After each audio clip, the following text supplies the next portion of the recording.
One other thing that you have to consider here is stablecoins. For sure. Stablecoins now hit 300 billion on CoinMarketCap. I'll just share this. You go to RLUSD, bam, that is now setting as 728 mil. And if you look at the ranking, RLUSD has started to move up the rank here in terms of overall market cap. Yeah. So Almost in the top 100. yeah, so this is interesting. Are we nearing that time where RLUSD gets a shot up?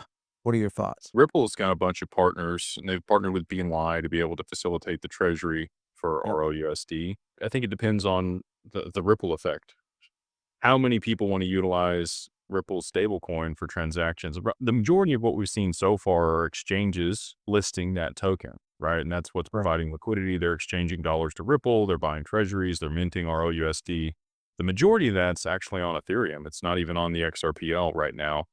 I don't know, some people have, concerns about that. I'm not overly concerned about that. That's where the liquidity is, and most of these people are transacting stablecoins. I do think we're going to see a migration onto the side chain, the EVM side chain on the XRPL for a lot of these stablecoins. So if we had RLUSD listed on more networks and we see, some actual institutional adoption, let's say some of these smaller banks that aren't going to issue their own stablecoins decide Yes. they're going to utilize RLUSD for what they're going to offer their clients. That's where I think you see the big move if we're going to have one.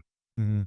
Well, and I think the market opportunity here is pretty significant. They're talking about right now. What was that? Let me Three get three that. trillion by 50. 2030 in total. So, and Understand. and I still think that's way low. I do too.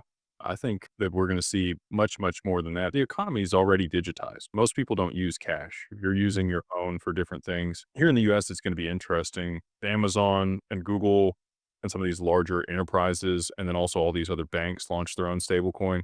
Yeah. Our USD is going to have a lot of other competition for retail, but I think for the institutional payment side, they've kind of set the standard for how that looks, audit, backing, and all of that. So I don't know that there's going to be a ton of people that compete against them in that space in particular.